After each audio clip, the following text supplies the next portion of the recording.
And start the July 24th meeting of the Planning Commission. And first item on our agenda is agenda changes. Does anyone have any changes to the agenda? That would be a resounding no. And number 2 is public comments for non-agenda items. And we have a guest. That must be me. It is you, yes. Cool. Well, hi everybody. Thanks for having me. My name is Skylar, and I used to play soccer with Ross's son around growing up. And Skylar, just because Kate's trying to take minutes and know who you are, what's your last name? Perkins. That's an easy.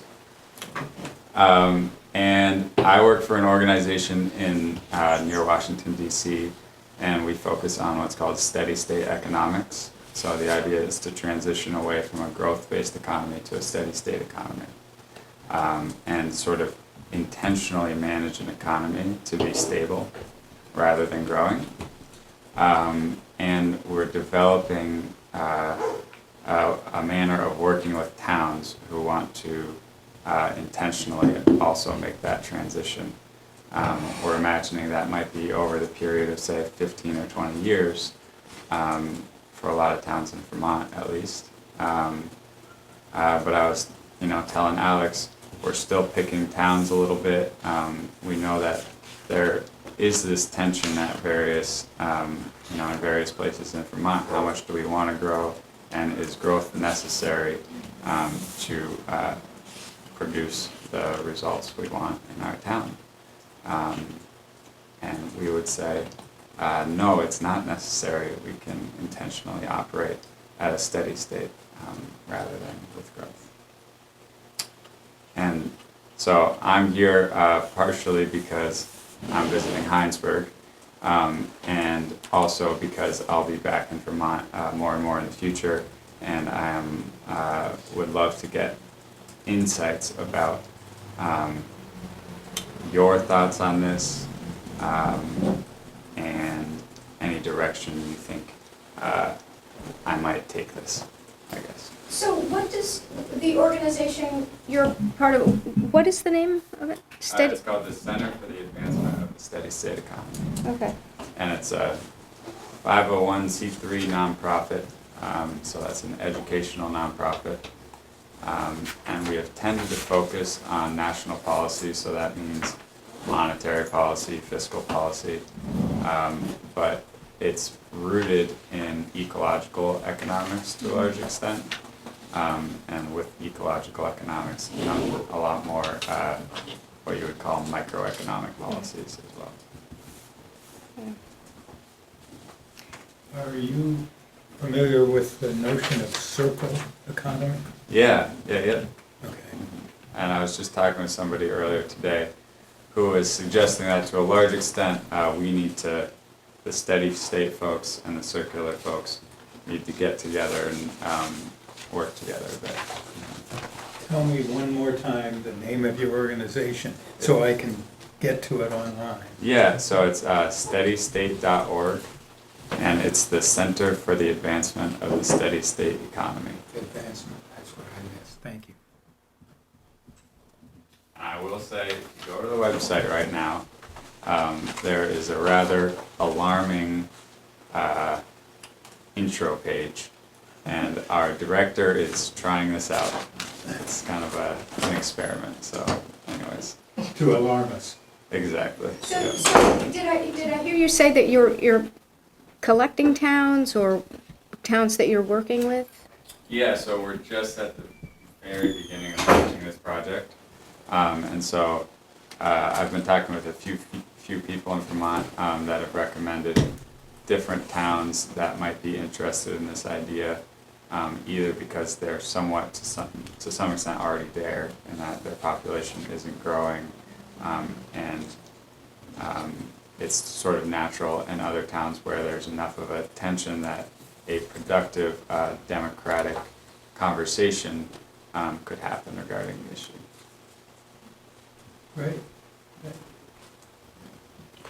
So you're living in Washington and working up here, Scholar, or? So for the most part, I'm living down there, and then this is sort of a an experimental visit, and the plan would be for me to be here about 3 months a year going forward.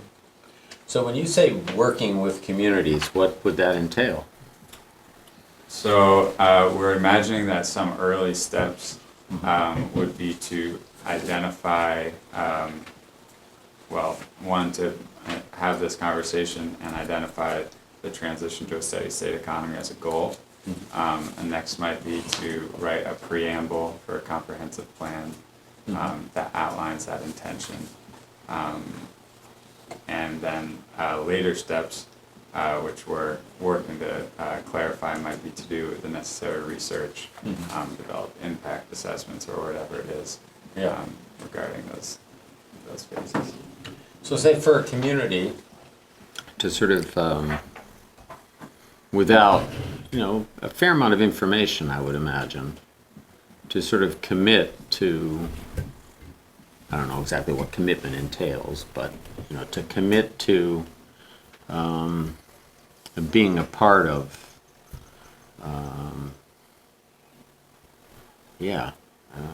taking on that direction. I mean, I think for many of us, probably many people in our community, if we told them that, hey, we're going to accept the fact that our population is somewhat static, it's not necessarily here in Hinesburg, and that the constant aspiration to sort of grow as a process for, well, just, that's kind of the state of mind of most of those people that live in these United States. And it would deserve, I would think, insofar as a community conversation, a fair amount of education and information from you all, and also, just something we'd endeavor on our own to come to the belief, or at least the initial belief, that hey, we might want to delve into this, if not commit ourselves further. Say, are you looking for people to say, yeah, we're committed right off the bat, or how do you quote, educate us such that we can be an informed part of that process? I don't know, is that clear? Or is that... Yeah, totally. And I do imagine that, well, one, this is the growth paradigm is relatively ubiquitous, and so there is a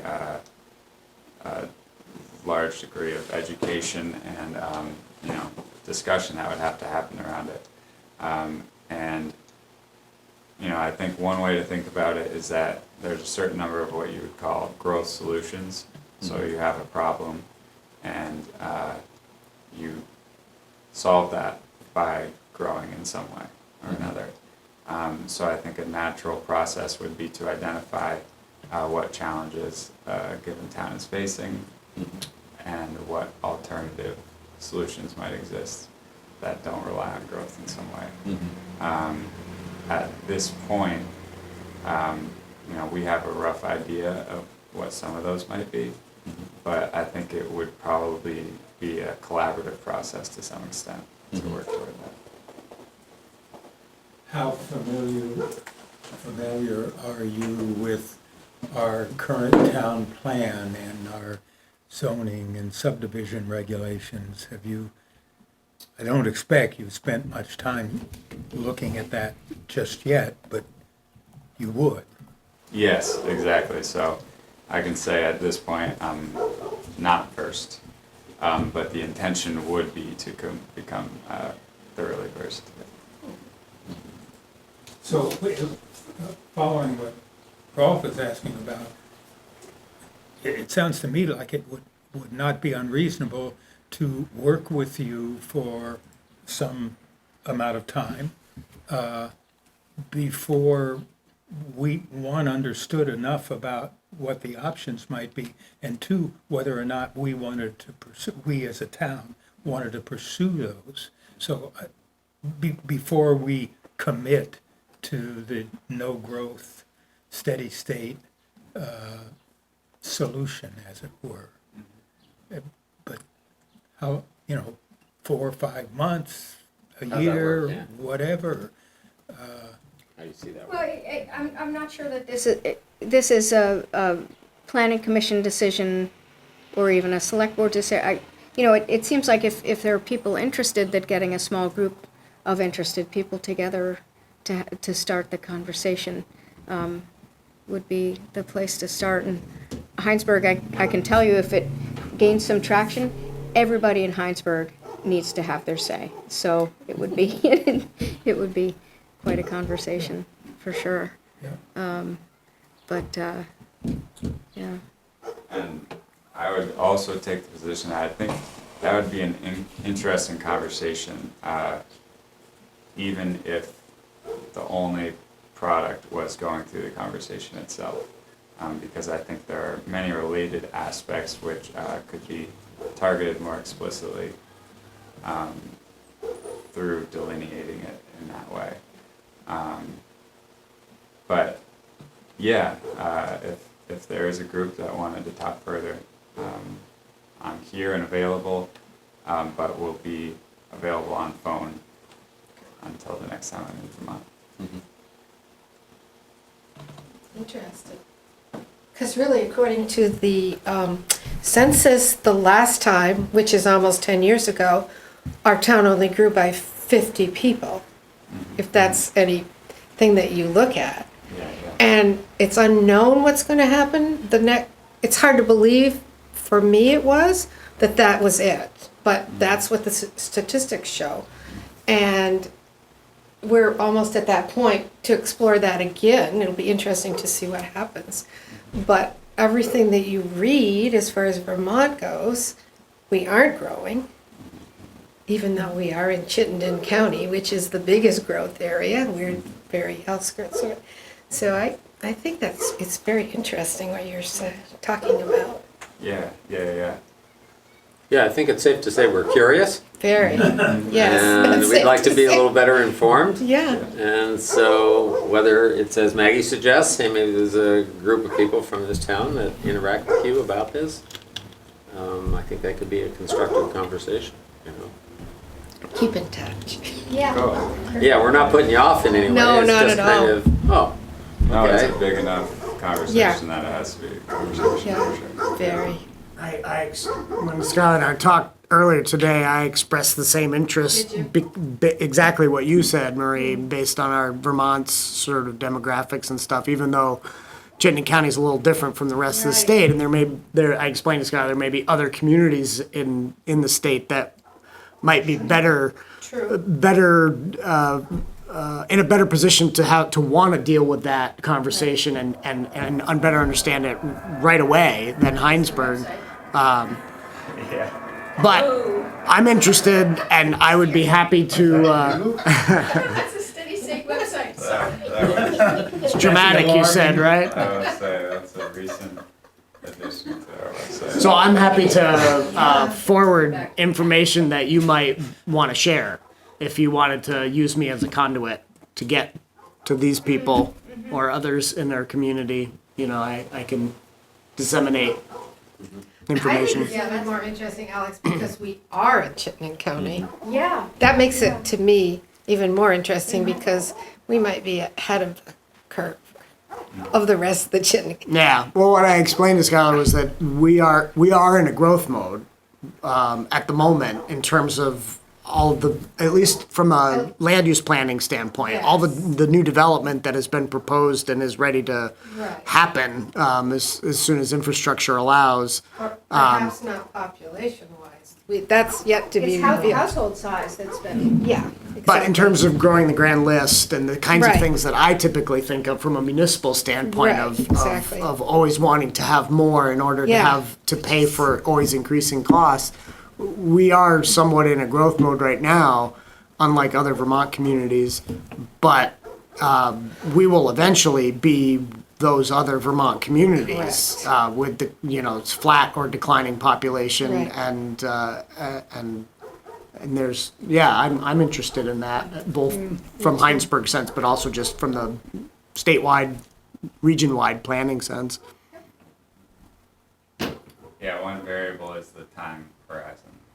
And there, yeah, it could be 10 years, 30 years. So, Very interesting. I know I'm shrinking. Well, in certain dimensions.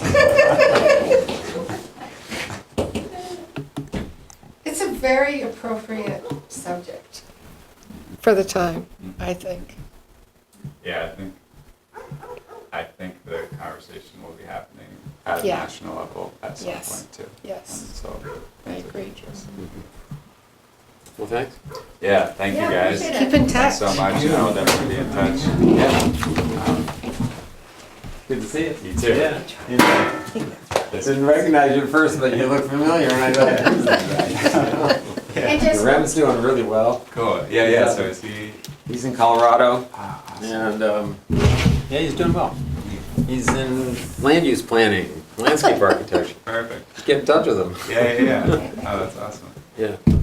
I will He's be, doing well. and I'll be in touch with you. And don't all go to the website. no, because All at the just feedback same from the time. boss, the website is not safe for opening and planning commission meetings or work, so, yeah. Poor Emilio's. And yeah. So I would be interested on another day to sit through a meeting and hear everything. And I'm with my family for the last day today, so. Enjoy, thanks for coming by, So much. Thank you. take care.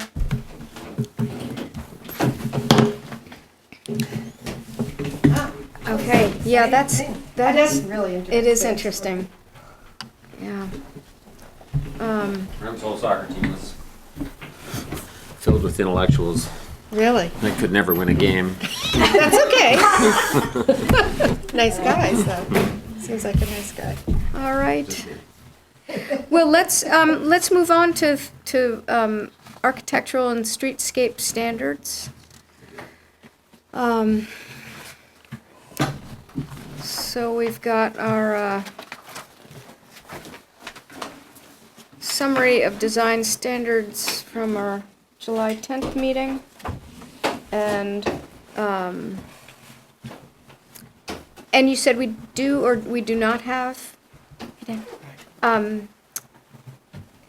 examples, Alex, from other All right, so towns? what you do have is what I sent you in the email for this meeting, which is a summary of the types of design standards that you discussed at your last meeting. So I have that up on screen.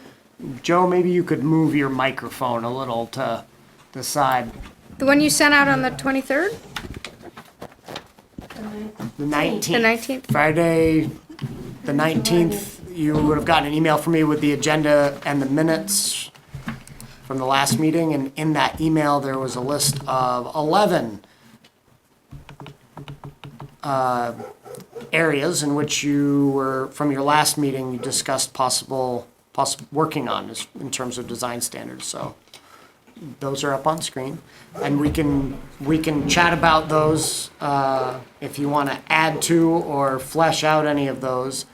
What you didn't have in advance of the meeting was examples from other communities of their design standards and their codes.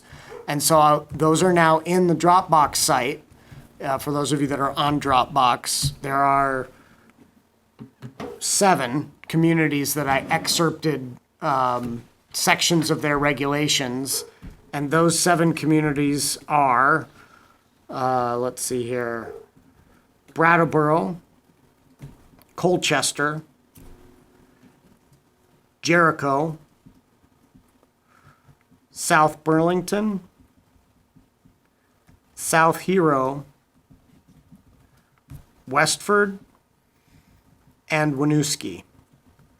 And full disclaimer, the South Hero regulations were from, I believe, 2017 and were draft and were never adopted. So they're not real in the sense of having been adopted and fully vetted. But when I was trolling for examples, that was one that someone pointed me in the direction of, and it's one of the more simplistic examples of a community trying to do some design standards with some graphics, and it's only a couple pages versus many of the other ones which go on many pages. So So those 7 communities, there's lots and lots of pages there to just look at and get a feel for the kinds of things that they regulate or encourage. And then you have your list here of areas that you think from the last meeting might be good to look into and consider standards on as well. There's quite a lot of overlap between the list you came up with and what these other communities regulate, so that's good. But as John and I were talking about before the meeting started, if you take some time to look at those other 7 communities via these excerpts, you may find something that that we didn't list that you think might be relevant here in Hinesburg's village. So I think it's worth taking some time to read through them. It's a lot of material to look at, so don't feel like you need to memorize or fully understand all of it. I think skimming and getting the gist within each community of their level of regulatory purview and some of the basic areas that they focus on is enough. But feel free to give it as much time as you want. And I'm interested to know, given that this material is on Dropbox, which of you would prefer to have a hard copy of it? It's a lot of pages, but I'm happy to print it out for those of you that are not in the Dropbox world so much. So Barbara, you'd appreciate a copy? Please. Anybody else, hard copy? I guess I would, because I'm going to be away most of the time between now and our next meeting. Yeah. I had a paper copy Yeah. on the train. I can read it. That's right, your trip, okay. I'm just curious how you chose the.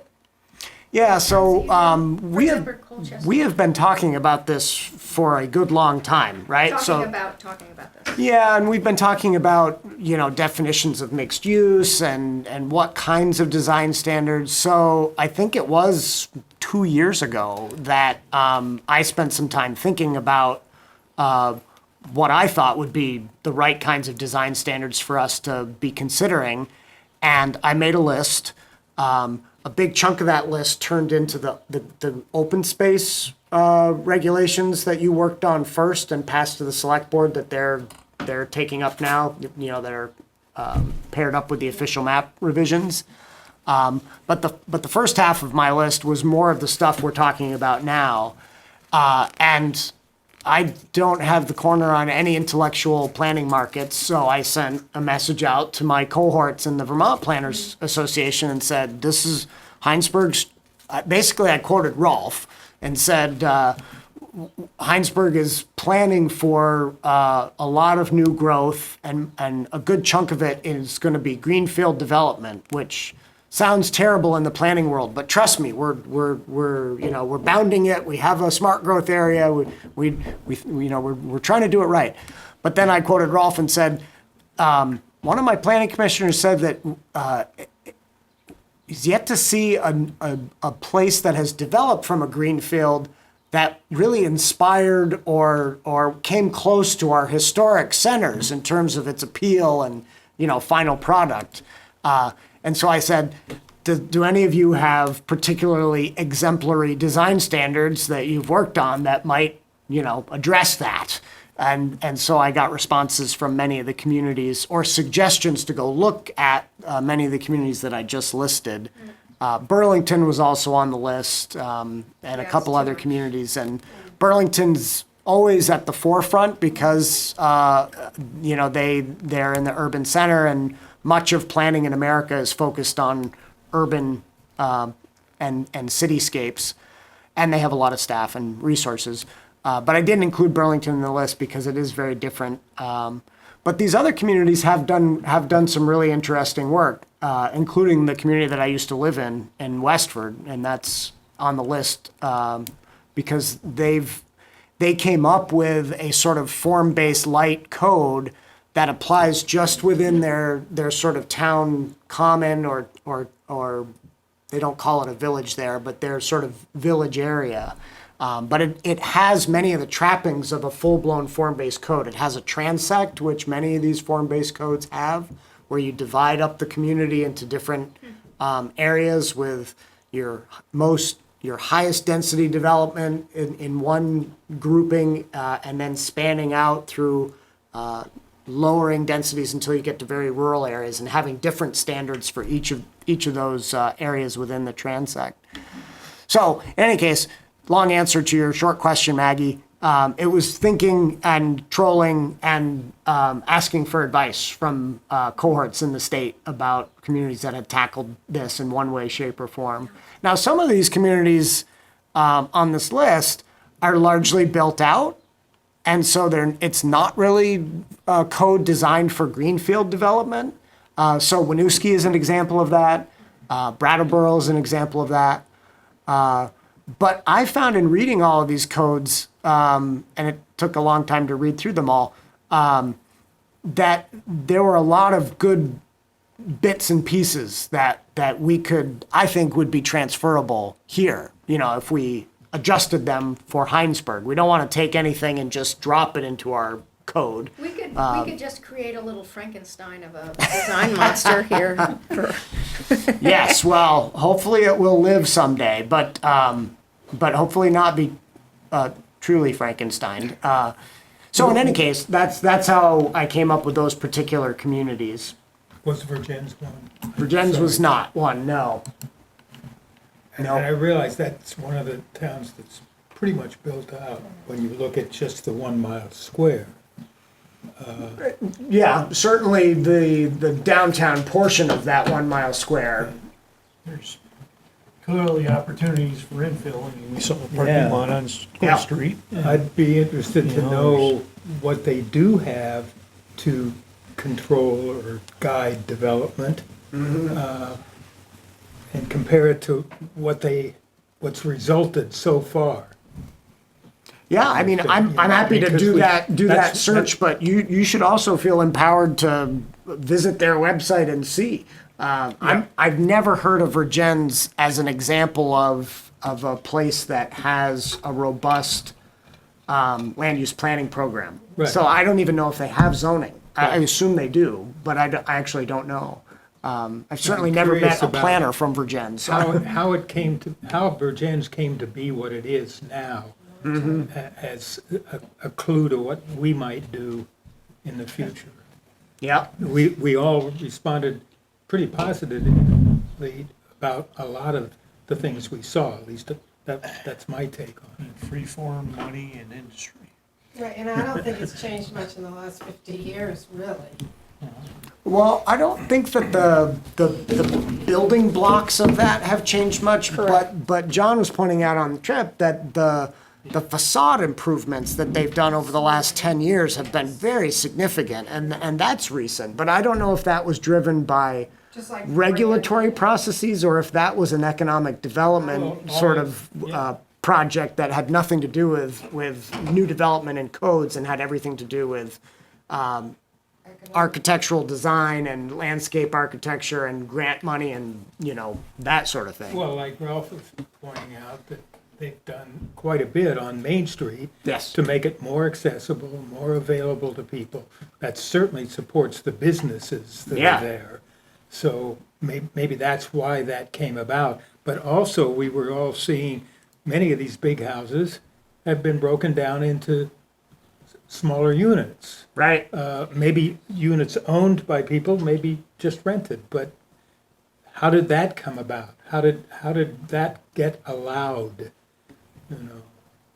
Well, if you're willing to take on that as a homework assignment, John, if you're able to research that on their website, go for it. And if you run into any static because their website isn't user-friendly, let me know, and I Well, can we reach can out to get them. into I can reach out to their their department. municipal Yeah. officials Yeah. and see. Yeah, Well, just looking at Dropbox, the materials you've gathered already are pretty, There's a lot to look at. there's a lot to look Yes. at, yeah. But I agree So- with John. Virgins was very compelling. So Yeah. if there's a lesson to be learned there from the regulatory side, that would Although, help. as Marie mentioned, it seems like there hasn't I been think much it's that's strictly new. economic, honestly, And and if it's they've got- only been in the last 10 years that that's happened. Yeah, it's been a real renaissance down there. projects. Yeah. So how do we start with this? With this list, how do we start this conversation? So I would suggest two things. One, look at the email that I sent out on the 19th. If you don't have it, it's up on the screen. And if there are 11 items that I summarized from your last meeting, Kate's minutes help. Thank you, Kate.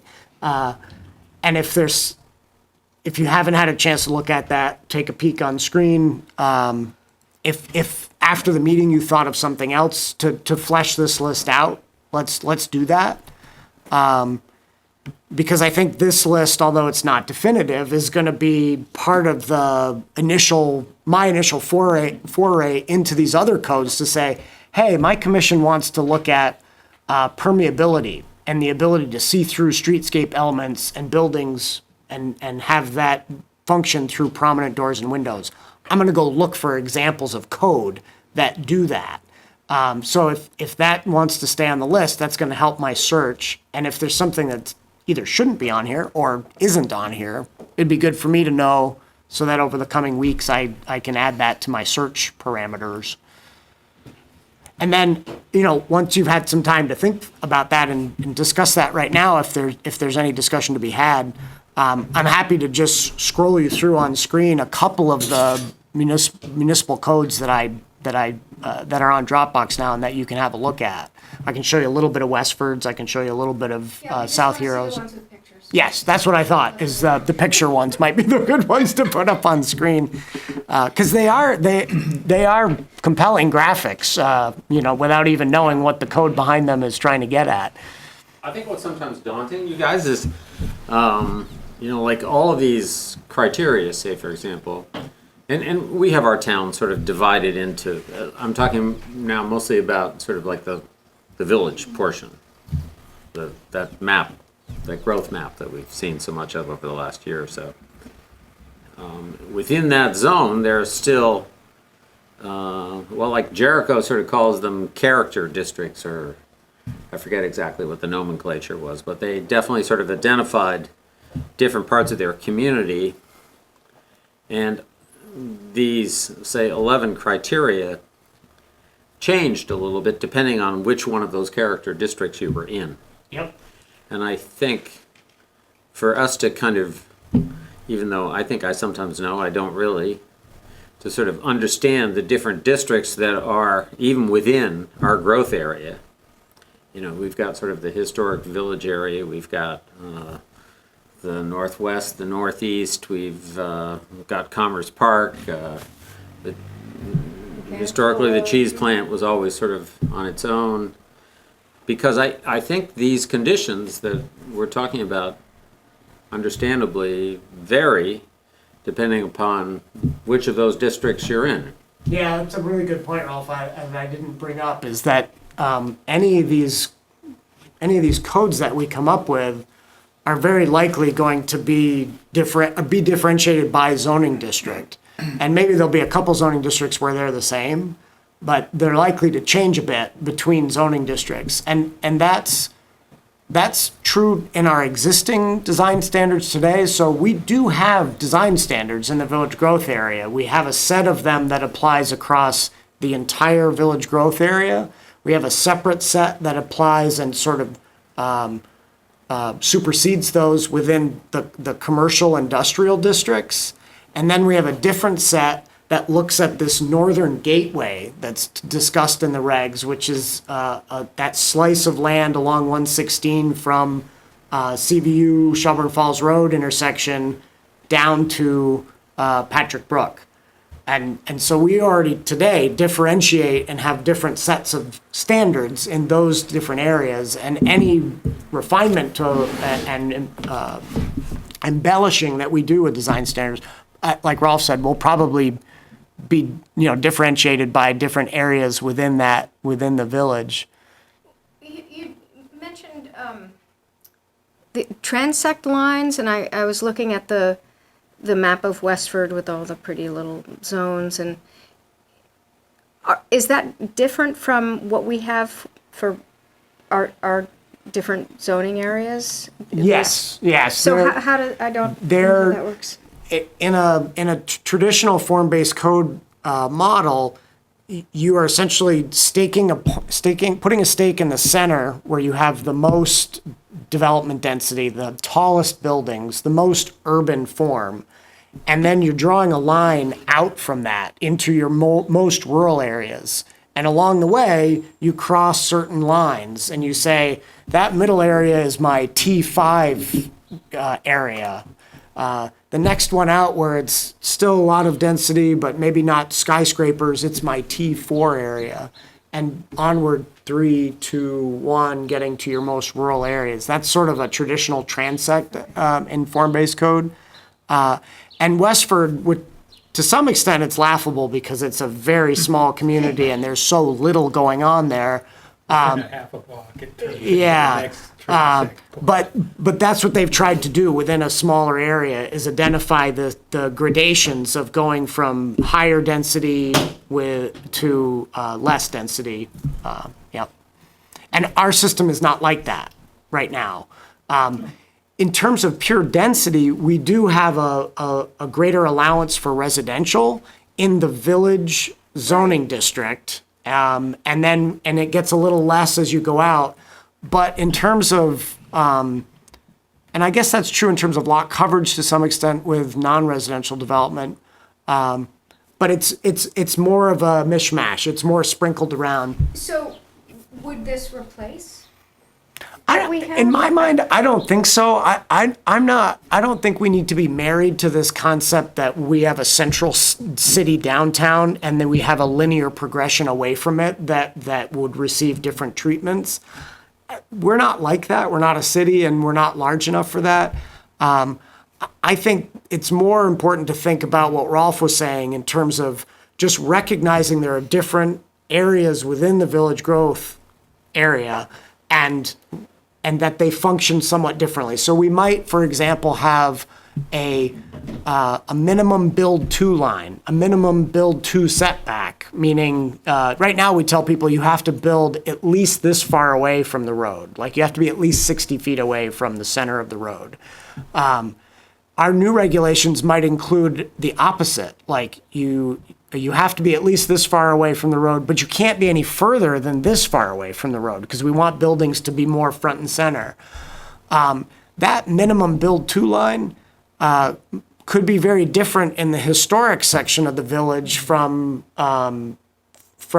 Mechanicsville Road to Silver Street, where the historic buildings are set way back from the road, than it would be from Mechanicsville Road to Commerce Street, which is an area that might see a lot of new redevelopment and infill, or in these greenfield area districts that will see brand new development. And it could be different in areas where you want to feature, commercial development more than residential versus the opposite Yep, as well.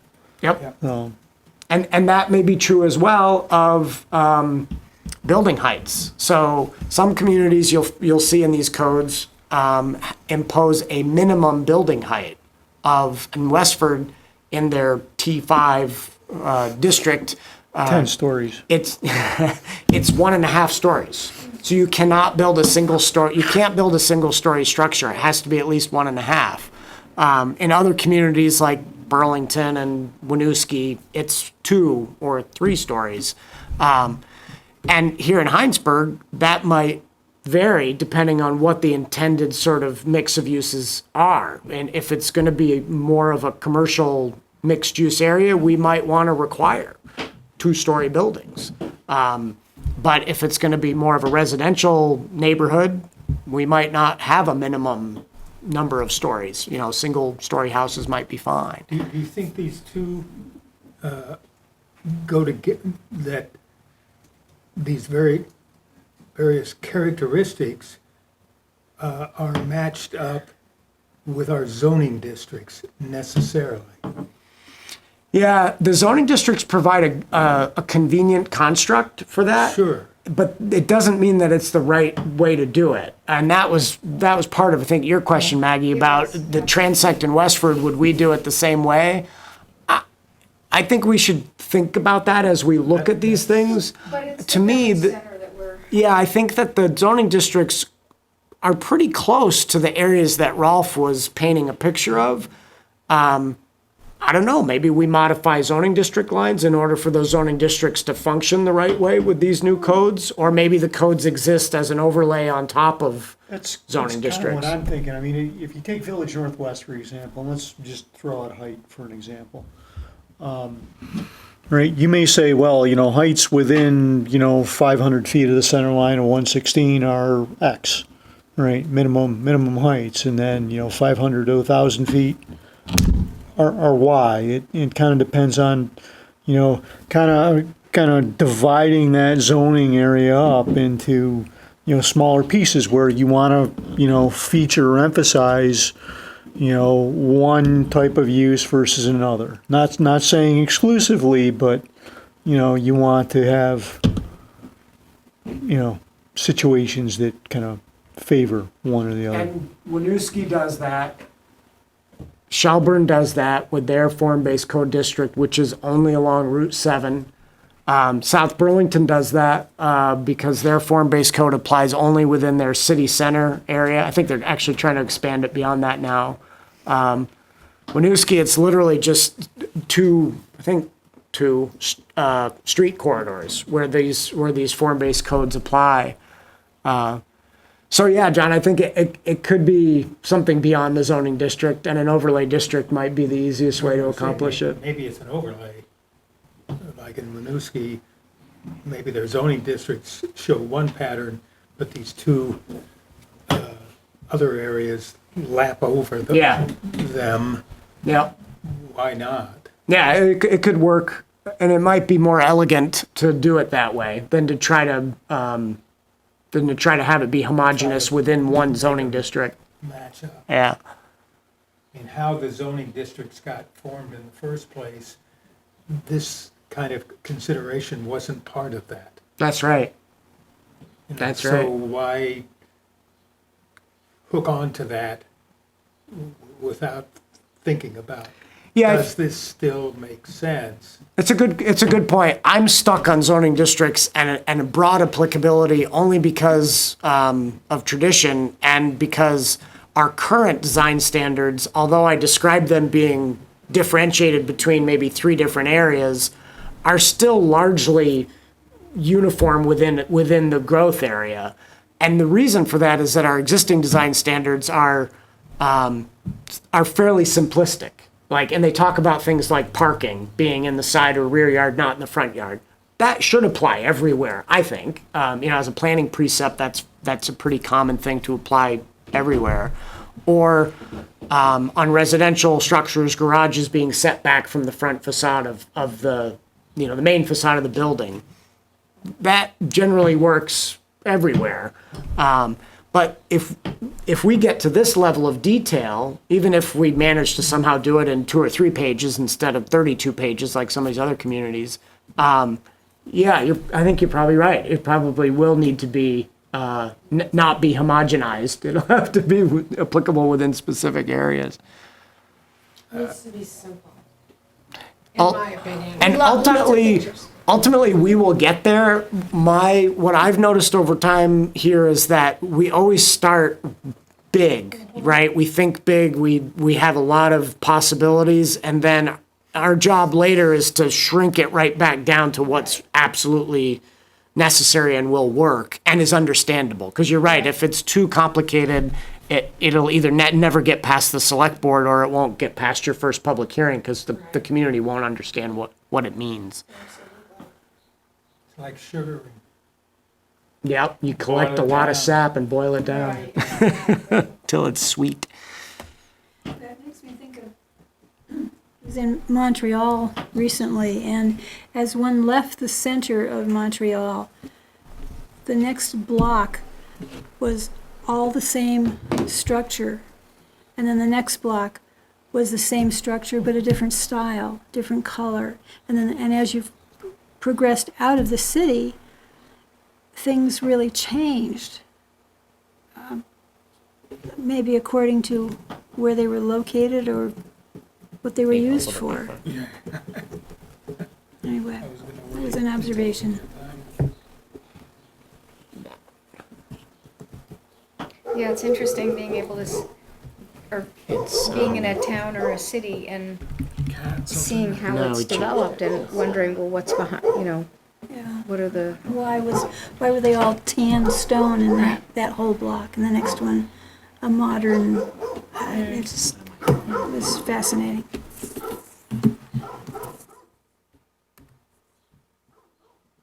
We can go to South Burlington and look at it, Alex. I'm actually looking at some pictures right now. Planting retention ponds at New South Burlington City Center being built. Look at how many years it took to come to that. And they're actually building it now. where is that? This is the by City Center? Land Shapes, it's a post by Land Shapes, they must be doing the work. And it's planting retention ponds at New South Burlington City Center. And it's really kind of pretty. There's a bunch of them there. Like, that's going on right now. I think it's cool, because they are actually building that little city. Yeah, Plugged up yeah. on my favorite shortcuts, yeah. Did it? Oh, Right. sorry. But unfortunately. But that's gonna reopen, right? Yeah, That's the you one can for the see the community. apartment, look at There's the, several, but like, that's- three-story or so apartment building in the back. Can you see the green right here? Yes. And then there's the downtown center development in Burlington. Oh, my God, the that big seems to hole. be totally That's depressing. jammed up. That's depressing, that's all, only word I can use for it. This is exciting. It's taken so many years to get to Right, this. they've been doing that. 20 years. Which, maybe maybe that's what happens with this kind of vision. They didn't have anything like that in the Nothing past, like- and so this is really a new way of looking at South Yeah, Burlington. exactly. Is this over by the Marcotte School? I don't know what the school is called, but it's between 116 and Dorset Street. Dorset Street. Yeah, But the Marcotte School entrance is right Oh, in okay. there, off that road. And They showed something on the news last Yeah. week. It's been closed Vermont, off, like Vermont Jill DMV said. is there. and- Right, yeah, Yeah, behind them. okay. Yeah, their city center plan is nothing we want to emulate or No, I wasn't implying or use. I mean, it's a much more urban Right. Yes. landscape. But what they've done was some of their form-based codes, have little tidbits that we could use. And actually, the open space regulations that you forwarded to the select board, some of those stem from the South Burlington City Center So regs. It's just interesting that it's happening. that it's Right. actually happening. Yeah, exactly. Yep. I just happened to open my computer and there it was. My phone. Sorry to change the subject. Do you want me to show you some of the pictures, pretty pictures from the codes? Yeah, let's let's Okay. pull those out. No pictures, not much more. Yeah, no words, just pictures. No problem. Circles and arrows, maybe. Yeah, circles and arrows. What you got? And glossy 8x10 Can't photographs. handle a paragraph Already like brought that. some You're right. fair amount left over. Good. Okay, so here's the code that never got adopted in South Hero. But they talk about having prominent entryways. Maybe I'll make this bigger so you can actually see it. Make it more prominent, Alex. Yes. So they talk about having more prominent entryways, and they give you some examples. South Heroes is literally like a page and a half. There's not a lot of detail in here, but it's For some reason, entryways are important to them. yes, In South Hero, so- yes. They talk about why they're important. They talk about building modulation. So part of the discussion that you had after the Virgins field trip was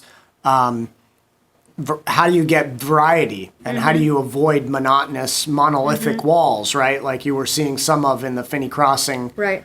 And that, I mean, it's just repeated. And so they repeated. talk about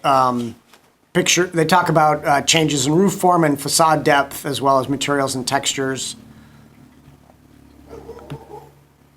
They talk about architectural detailing and articulating facade planes. I thought that was particularly robust planner speak. So they're talking about how you accomplish that with design elements to break up long interrupted, facades. So having minimum amount of window coverage, and spacing and various decorative elements and the like. And in this code, they're giving you, they're giving you an à la carte set of options to accomplish that, with windows and porches or patios and covered entryways and changing the roof line and so on and so forth. When this was being considered, was it ever brought to the public to discuss? I don't know the answer to that, John. I'm not sure. It may Wondering have. about the reaction of the public. Yeah, to this. it was Why never did it was never adopted, and I don't know if that was because of public response or political will. Lack of. Right. Well, political will in one direction or another. Change of the guard or something. I'd be interested to hear from like a builder perspective on some of these designs and hear their feedback on how that could impact them. I mean, Yeah, whether if it's they're the actually ones- doable. Well, yeah, if they're the ones that are building and designing and engineering these all the time, maybe they could have some good feedback on some of these things, and based on what their opinions are, how they feel like we could use some of that information as well.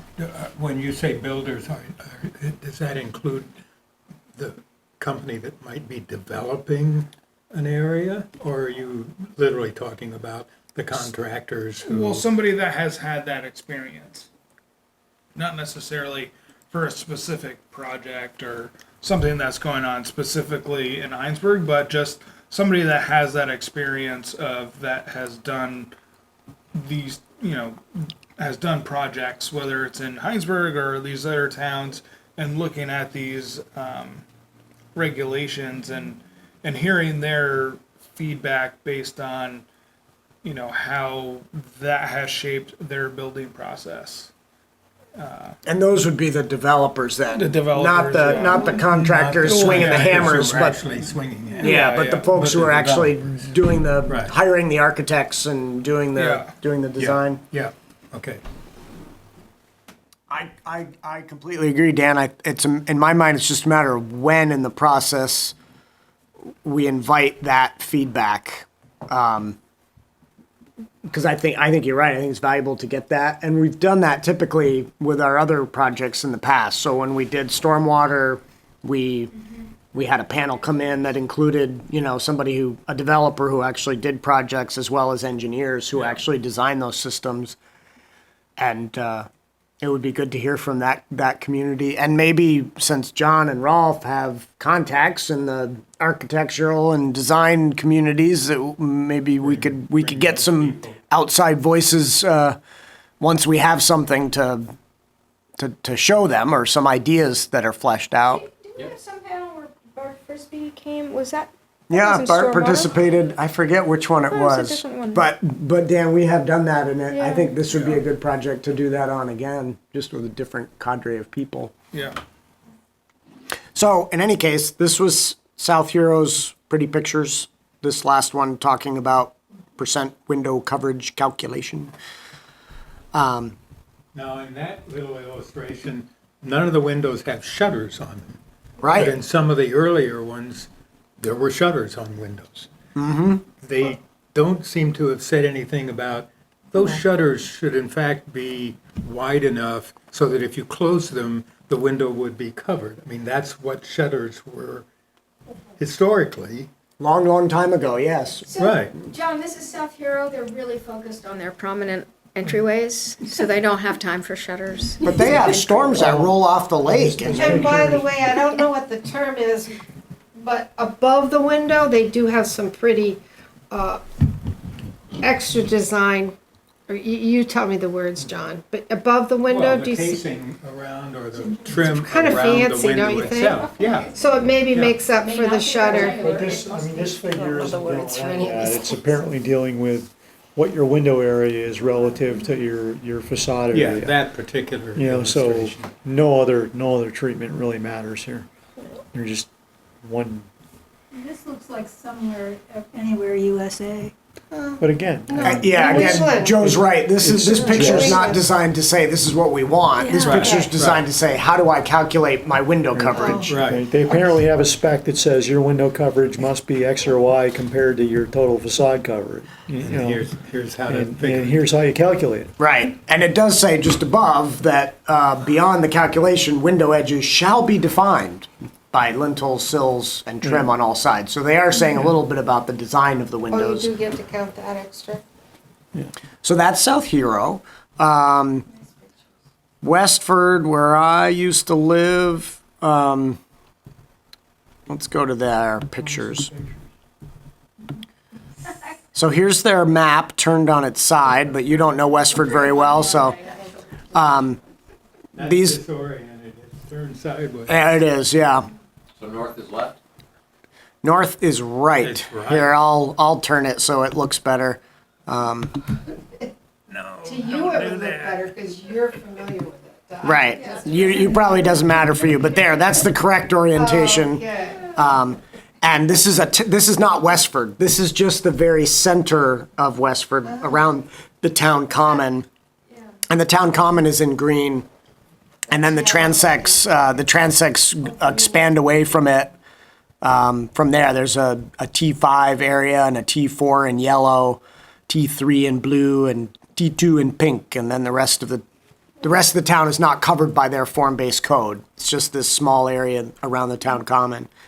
And Dimensionally, roughly, yeah, good question. What is the dimensions if we of put that? that over Hinesburg, how would it look? Uh, I mean, that Is this looks after pretty you rural. worked there, Alex? yes. Well, I got to approve it, this code, when I was on the select board, but So it's not that old? 'Cause that's something it's like just a few years ago. old. Yeah. Yeah, John, I don't know. I don't have a good sense for it. My guess is that the overall area that you see colored here is maybe half the size of our village growth area. Westford itself is a similar size to Hinesburg as a town overall. 6 miles by 6 miles. Yeah. But what they've identified as their form-based code overlay areas is a much So smaller. north to south, it's less than our village area, north to south, Yes, that's my sense. by some significant amount. Yeah, substantially so, I believe. So do Anyways, they that's- have- Do they have other illustrations? Yes, that's what I was going to flip to. Here's, for example, in their most developed or ability to be most developed zone, their T5 zone, they allow awnings and arcades and galleries, as they call them, to actually encroach the sidewalk as long as they're clear of the curb, by a little bit. So a lot of what Westford did with their code was they said, we're gonna tell you how you have to have things look within these form-based code districts. And if you do it these ways, there'll be no development review board process. The zoning administrator will give you a permit. There will be no public hearing, there will be no extended public notice and appeal system. We will greenlight your project. If you want to do something outside of this, then there's a process. So it's a little tiny village area in a very rural community, but their idea was, let's make it possible for things to happen easily. And that was the most outer zone, that T5 That was the was the one that's right on the furthest out. No, right on the inside, the closest, just the opposite. Oh, T1 then is all The way- most rural. T1 is maybe the whole town, and T2 is the most rural. Yep. Did anything happen, Alex? Since the regs have been in place, there is a proposal for a new market in a building on a lot where a building was torn down. But in that common area? Yep, right around the common. And so that project will be going through these regs. Other than that, I don't think anything else has happened yet. So in this section, they talk about, they have some design standards relating to principal buildings and having usable entrances facing the road. So this is a picture that shows the maximum length of facade before you have to break it, before the facade has to break. So they talk on this figure about a 40-foot maximum, and at that point, you've got to step it back or do something to articulate that facade. Here are some examples pictorially of commercial buildings and multifamily residences. And this is a way to illustrate the desire to have proportional windows and bays and entryways, and having windows being taller vertically than they are wide, with the exception of storefronts and the like. They do mention shutters.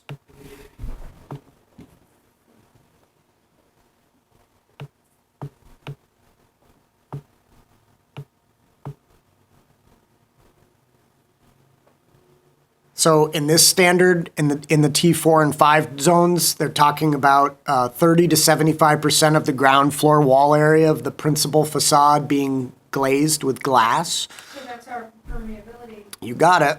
Yep. And similarly, the upper floors having 20 to 40% of it having windows. And then look, B, open porch, gallery, or arcade. Right, so again, within these zones, the facade of the principal building must incorporate at least one of the following. So they give you an a la carte option. You gotta have a storefront or an open porch, gallery or arcade at least 8 feet deep. And that gallery arcade must be the full width of the facade. And the porch must not be less than 50% of the facade width. So they're getting pretty particular about how it's gonna work. In order to get the permeability, in order to get the differentiation horizontally, so that you don't just have a single building face and nothing in front of it. And so this is in, excuse me, Westford, Vermont. Yep.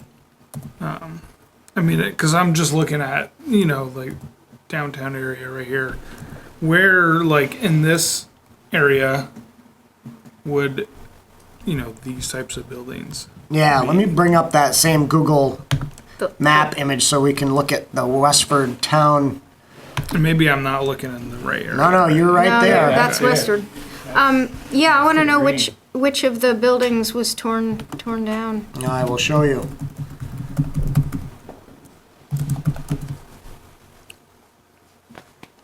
All right, so let's start take it from the top though. Here's Westford. It's north of Essex, south of Fairfax. It is the Northeast Kingdom of Chittenden County.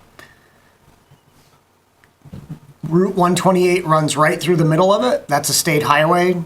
So similar to Hinesburg, you know, Route 116 runs through the middle of our community. 116 gets a heck of a lot more traffic than 128 does in Westford. Does the town own the 128 through town? It does not. Nope. Which is just like Hinesburg. The state maintains control over the highway. So I'm zooming into the town common. And I'll pull up the aerial photo.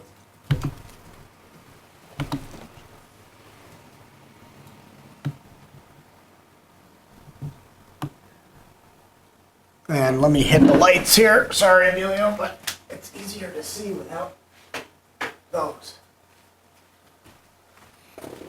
So there was the old store was on the, Yes, so Yeah. right here was the Westford Market, which even when it was operating was hard to know whether it was still open or not. Occasionally open. And it was open, but it closed several years ago, maybe 5 or 6 years ago. And when it did, Westford lost its sort of one commercial enterprise in the town common.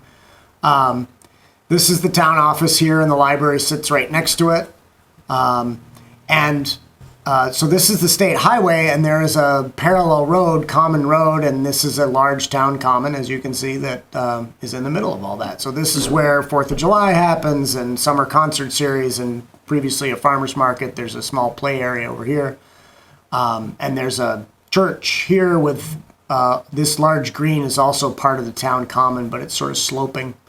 In any case, it was this Spiller house here that was demolished, and that's where the new market is proposed. And all of these houses along the common road, not all of them actually, the ones on this end sit quite a ways back from the road, and then this house here sits up close to it.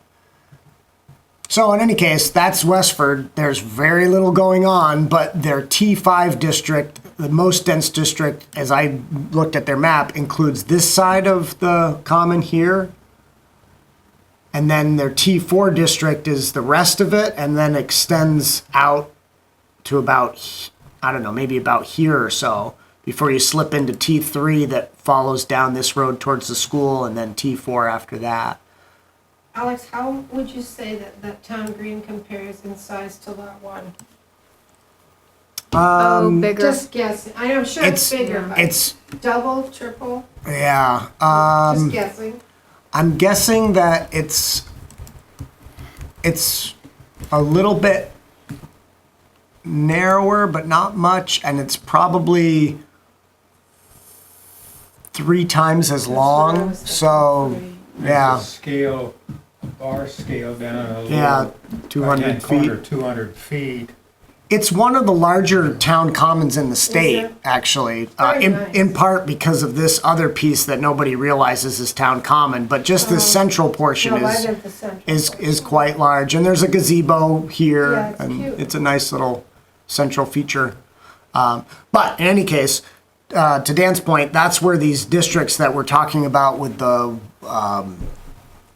breaking up the building facade and all that is, and the whole idea is that when properties like the Spiller property get redeveloped, they have a way to build that is prescribed and just requires a zoning permit.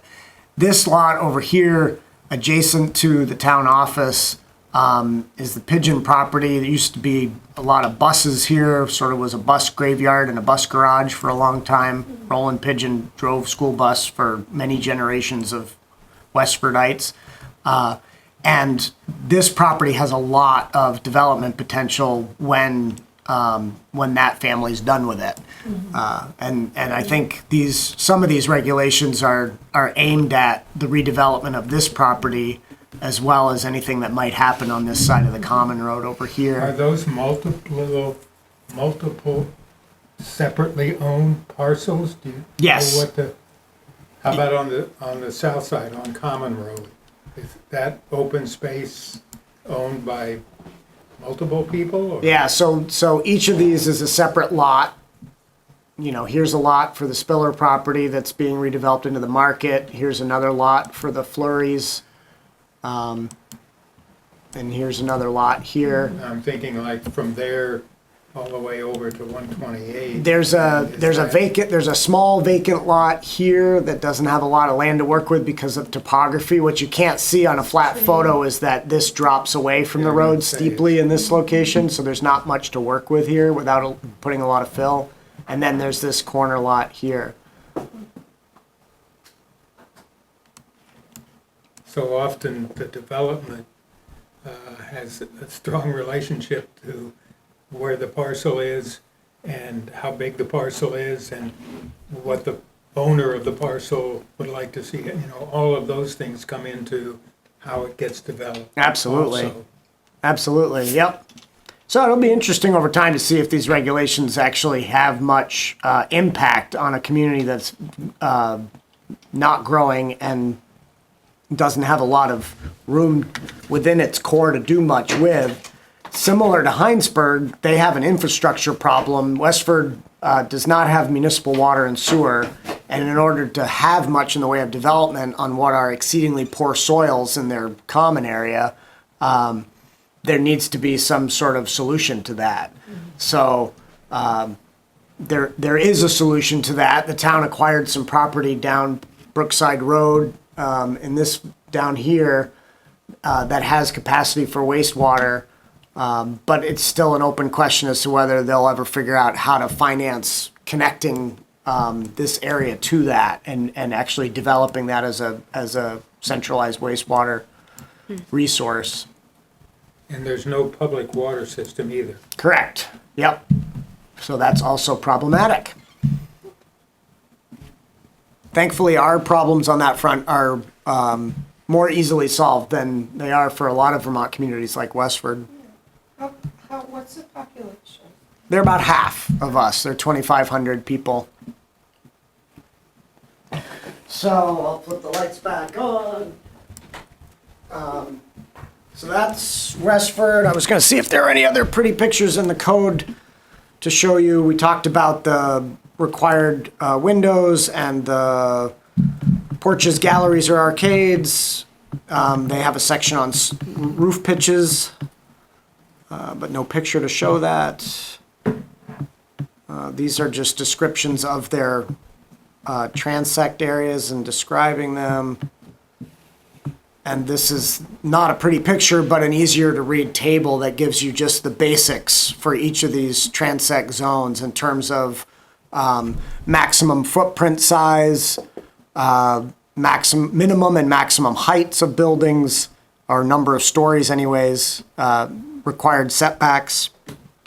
Like Colchester and Jericho, I think, Westford has a frontage build-out requirement here, so that within their most planned to be the most densely settled transect zones, you have to fill your frontage with building to at least these percentages: 60% in the most densely planned area, 40% in the next one out, and then nothing beyond that. So they're really creating something there that they don't have. Yeah. Yeah. I mean, this is sort of from scratch. It's not from precedent within their own community.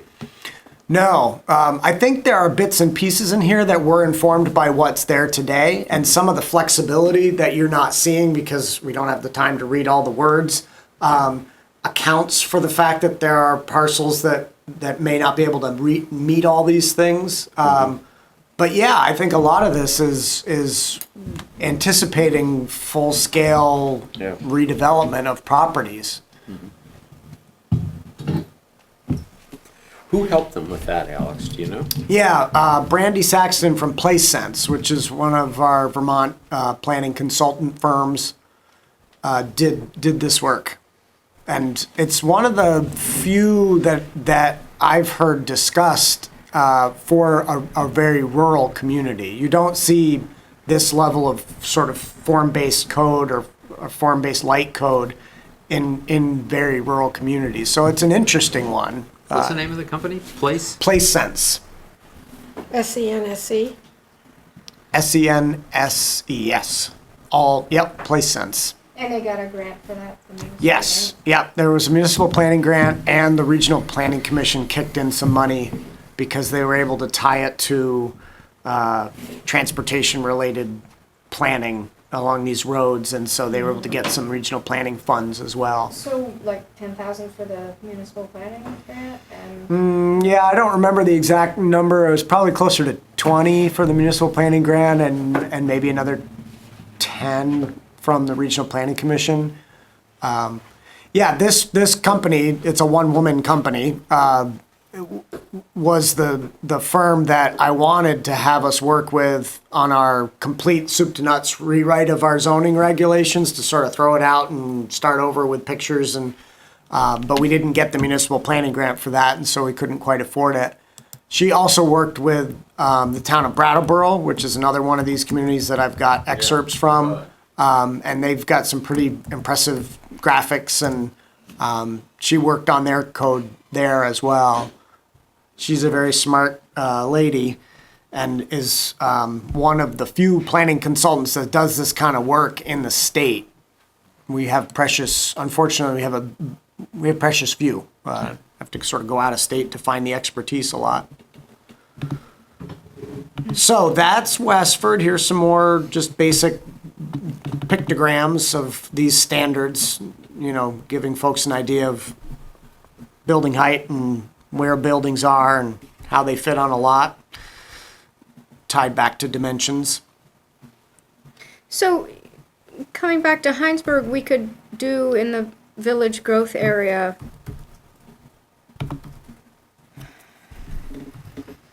different zones, or come up with a different word or whatever for within village growth. Yeah, I think this idea that John was suggesting the that we think roads about, or Joe as well, overlay districts Yeah. where we could have potentially a form-based or a design standard overlay district, and it would have different areas to it. We might have one area delineated along the 116 corridor from Commerce Street to Mechanicsville, understanding that that's a infill opportunity and a redevelopment opportunity, and we might have a very different one on the 116 portion or interior to that in the Village Northwest District, which is a greenfield development and is starting from scratch.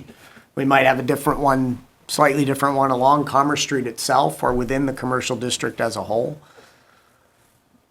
But certainly the overlay district concept gives you the flexibility to think outside of your existing zoning district lines and just draw it where you think it should apply, and don't have it apply in areas where maybe you think the more homogeneous, simpler design standards will suffice.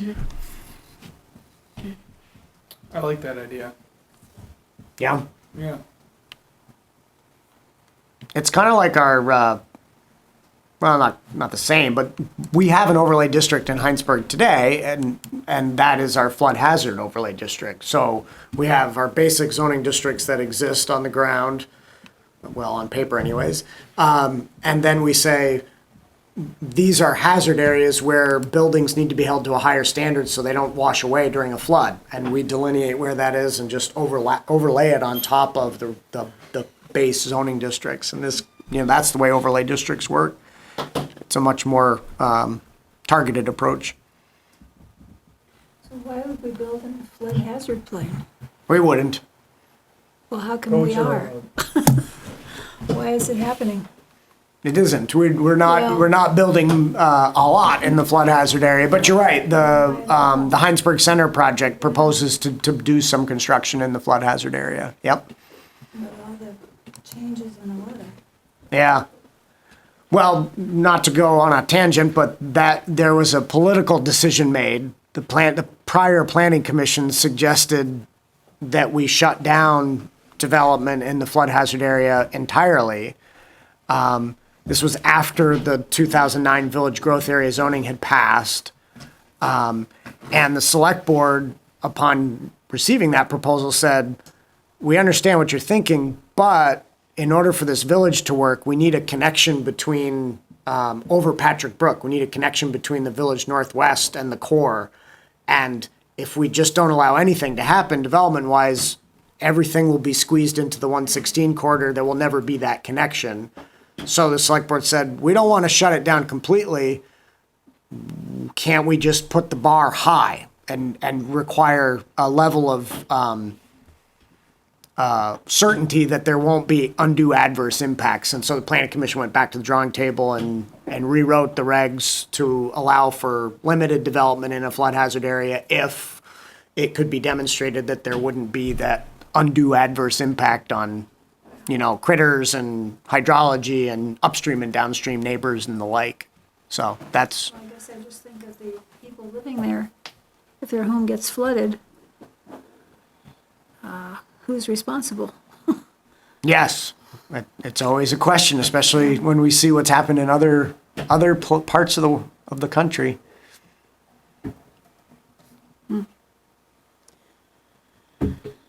So I could go on with other examples, but Brattleboro, for example, has some pretty pictures if you'd like me to, or you can read them at your leisure. Yeah, so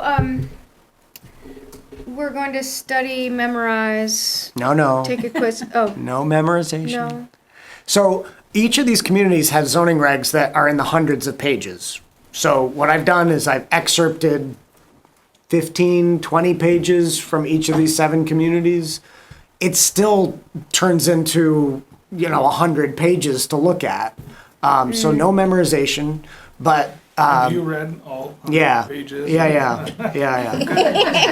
I just, you know, Some of us just like That's, I mean, that's how I excerpted, because I'm Yeah, like, yeah. okay, I'll figure out the most relevant tidbits. So you read more than 100 pages? Oh, yeah, yeah. And hundreds of hundreds. multiple times. But my suggestion is to just take some time to look through some of them at least, so that perhaps at your next meeting you can come back and say, you know, I didn't have time to look at South Burlington and South Hero, but I spent some good time with Jericho. And I saw this thing in there that looked so cool. We should do that, or we've got a similar situation. And then maybe another commissioner would say, "Well, I didn't look at Jericho. I looked at Winooski, and they don't even look like us. But I like their section on building facades, and maybe we should work on that in relation And- to our town." That would certainly be more reasonable for each of us to, you know, to look at, you know, It's to retrieve true, yes. in more detail rather than. And you don't have to assign them, but there are 7 of you, and there's 7 of them. But you know, well, yeah, that's what I was gonna say. I mean, would it make sense for each of us to, take one. yeah, maybe pick one? That would make sense. It sounds like a good idea. And then just chat briefly with us at the next meeting. Okay, people, grab them. You assign Maggie. No, Just tell us. no. Well, maybe we just walk around the table. Sucks being a chair. We can just walk around the table, Maggie. You do it alphabetically. That would be actually fun. Alphabetically by town and by commissioner last name. All right, you already have them in alphabetical order. I do. On the Dropbox. So Brattleboro goes to first name or last name? Oh my God, this is so complex. Last name. Last name. Last name? Yes.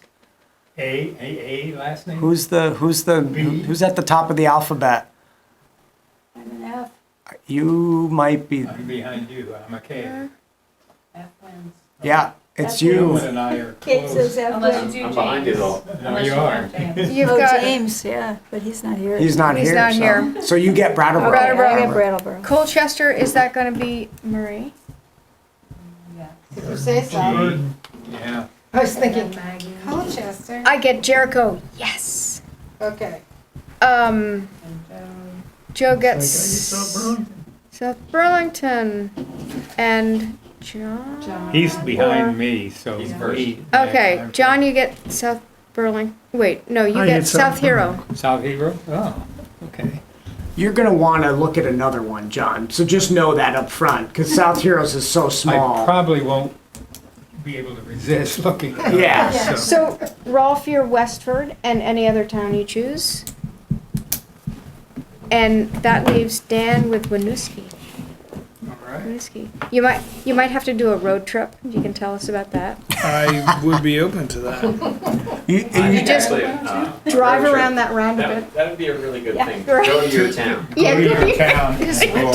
So we should know. Extra insurance to drive around that road.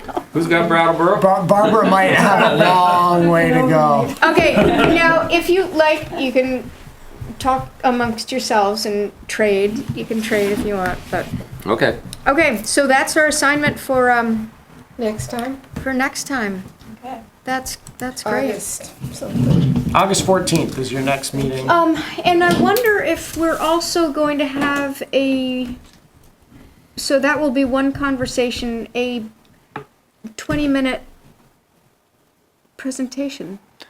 Yeah, so Rolf, before you arrived, we were, Maggie and I were scheming about the August 14th meeting, which I will not be at, and what the commission could discuss in my absence. And this was one thing, and the other was what we discussed earlier this evening. Would you be game to sharing that with the rest of the commission, or do you think it's premature? No, the only thing that makes me a little uncomfortable is the property owner in this particular instance, and us having a public meeting Right. Talking about that project. talking about that. Just given history and so forth, you know. Yeah. And the only thing, I mean, I wouldn't be adverse to just going and talking with that person and saying, hey, and if they were really not not amenable, then I think. Wait until you have a vision that's a little larger than that. Well, it's actually two property owners, right? Yeah, it could be more. I mean, obviously, we can have a conversation about chunks of the town, regardless of what landowners want us to talk about. Yep. But I am sensitive to what you're saying too, especially since the work that you've done is pretty focused. I'm sorry, what are we talking about here? So Rolf, What property? I'm sorry, I'm just being But you discreet. don't have to tell. no, it's okay. Rolf and Maggie and I met with Mitch earlier this evening because Rolf is somebody who likes to draw and think, of course. And so he's done some drawings of what that segment of the village between along 116 between Commerce Street and Mechanicsville Road could look like if it were You know, all you have to do redeveloped. is sit next to And me. that's clearly an area that is ripe for redevelopment, at least on the east side of the road. Don't even pay attention. Since there's some vacant buildings and some What is he? the like. It's like, oh, And that so looks Rolf good. has sort of a design and some observations from these Virgins in Bristol regarding block lengths. And Maggie and I thought it was really interesting and thought it would be valuable to have the whole commission sort of have Rolf present that to the whole commission. Well, yeah, and the main reason I did it was not specifically that spot, but just it provokes some, hopefully, some good thought about some of these things. When you get tangible, Yeah, it really it really makes, you start talking about a build-to line or building permeability or, So, I mean, it could just be an example of what's possible, but why don't you do what is most comfortable? If you're comfortable speaking with a property owner, okay. and if But I'm not, glad to do it's it. I fine. think there's some things, just walking I think it'd around be other very, communities. very helpful, yeah. And it's not that I have the answer by any means. I think actually I might show you a couple variations. I just showed Maggie and Alex and Mitch just sort of one. But I think it's interesting to sort of look at maybe, okay, you could do this or you could do that. It's just a matter of what, could we put them up on the big Yeah. screen? Yeah. So we'd need, Yeah, so I can make sure that the projector is available for the meeting and You and be JPEGs. We could, yeah, you and I can work together on making sure your laptop can yeah, plug in and okay. display. Most excellent. Do we have anything else for our next meeting? Was there One something question else I we talked had was, when we're reviewing the plans for each area, are there certain things that we want to be looking for specifically, or some takeaways that we want to have while reviewing each? Like plan? while you're reviewing Winooski's? Yeah. what to So look when I'm for? looking at Winooski's, like, what would you guys want me to bring to the table when I'm reviewing this? I think anything that's of interest to you. I mean, anything that stands out to you is, hey, could we do this in Hinesburg, or would we want to, Yeah. or would we not want to? Would it result in a positive? Would it result in positive guidance for new development in Hinesburg? Because you're going to see a lot of stuff from the Winooski Yeah. regs that I don't think would result in anything positive. It's just a lot of detail. For much taller buildings than we're ever going to Yeah, see. yeah. They talk about 5-story buildings in Winooski. We're not going to do that anytime soon. So to build on what Maggie's saying, though, that list that's on the screen might help you based on the conversation from the last meeting to say these are some of the areas that we discussed as Yeah. being possible design standard worthy. And if you see something in the Winooski code that matches up with architectural variety or permeability or setbacks, you could make a note of that. Yeah, and I guess that's maybe what I was trying to get at. Like, as a group, do we want to have not necessarily a set list of things that we want to come back with, but I guess maybe some goals or like some items that we all want to make sure that we look for specifically when we're reviewing these. So when we do come back, we have a little bit of a criteria of, I saw this. and these regulations. I don't know, I just wanted to bring it up. Because, yeah, looking at Winooski here real quick, it looks like there's a lot of detail, and some of it might not be necessarily relevant to us, but maybe it is, I don't know. I mean, I gotta echo, Maggie's, thoughts here, and it's what interests you, what you think would be good ideas for Hinesburg, or kind of take it to the next level. Maybe there's nothing in there that's a good idea for Hinesburg, but maybe what they wrote triggers kind of an afterthought on your part, right, on how to morph or change, or maybe what you'd like to see as a counterpoint to that.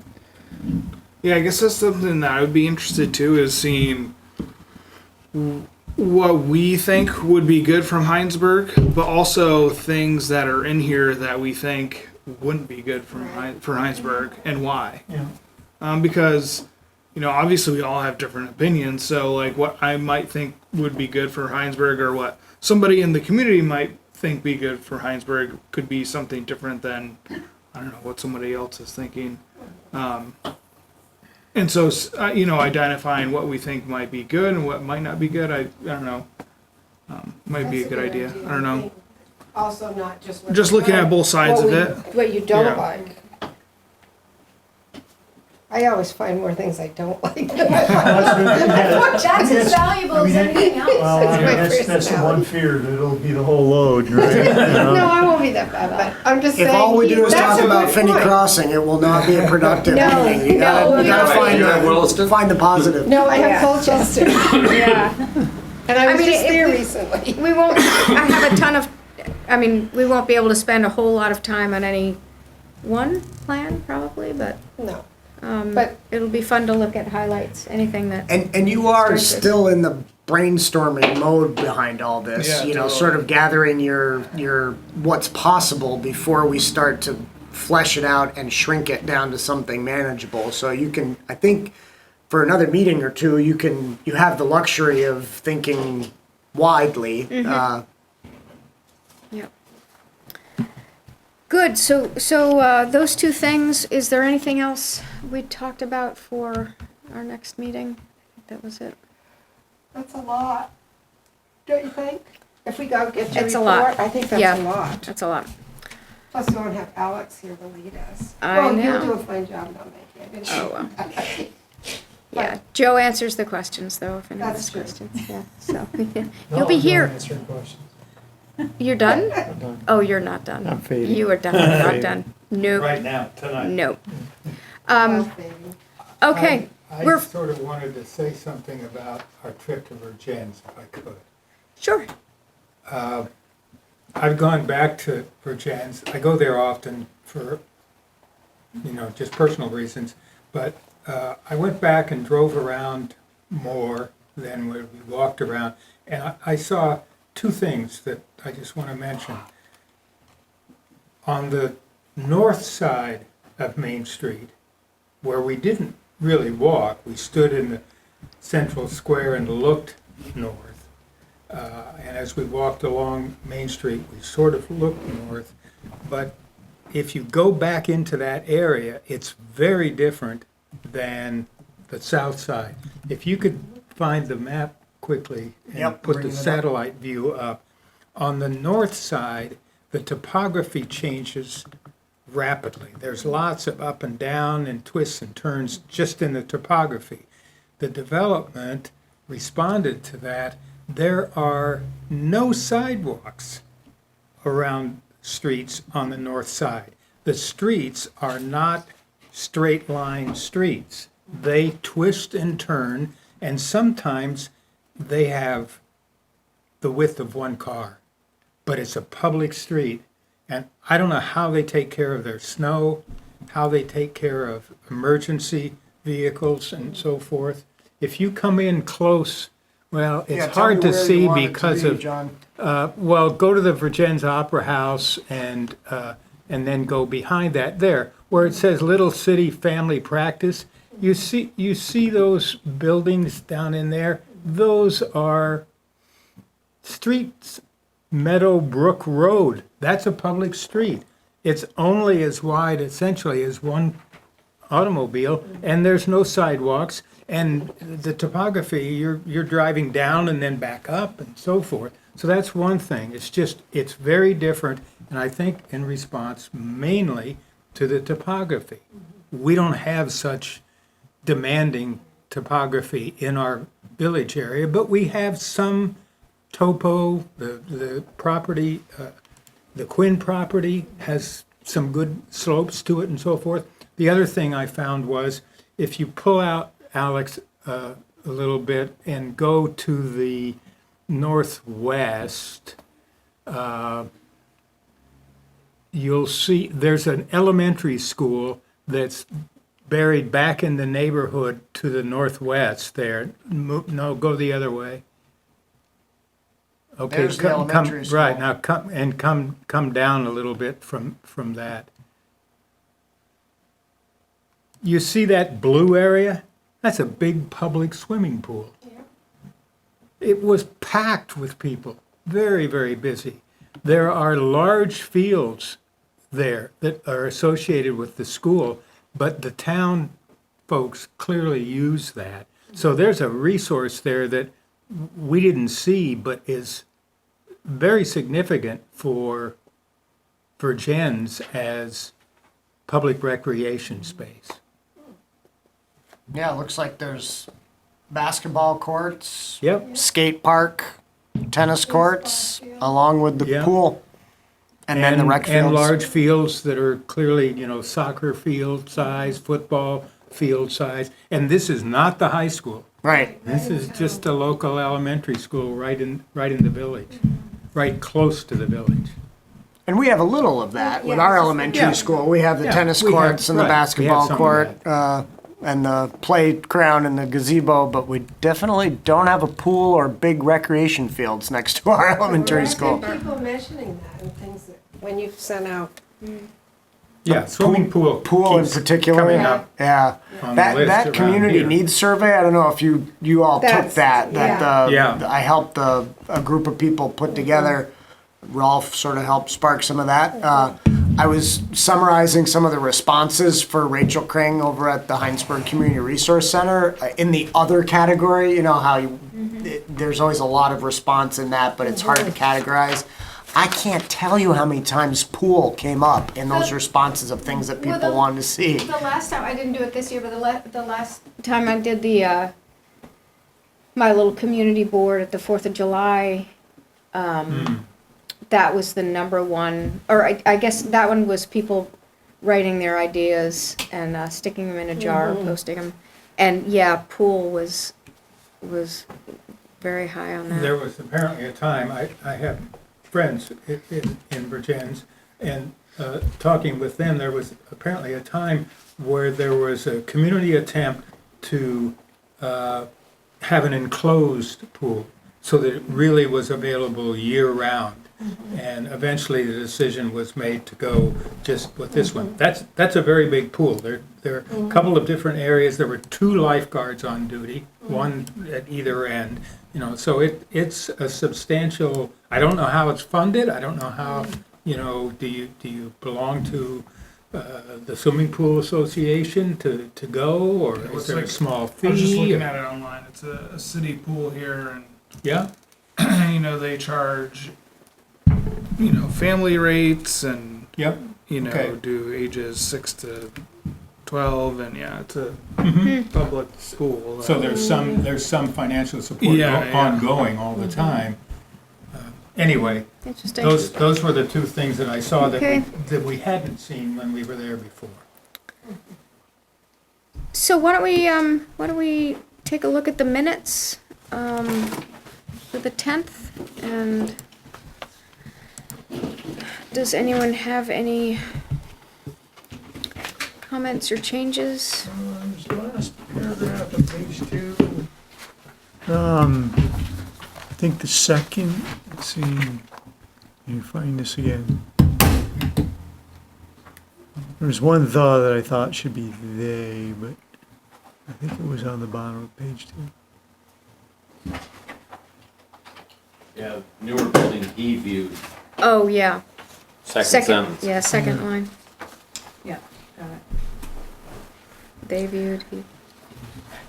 Also on that page, if you go up the third paragraph from the bottom, John K., there's a reference to the difference looking north and looking south. I think if you said looking north, there are closed views or closed vistas, and looking south, they're continuing or open vistas. That's what I was noticing. And the buildings didn't quite catch it for me.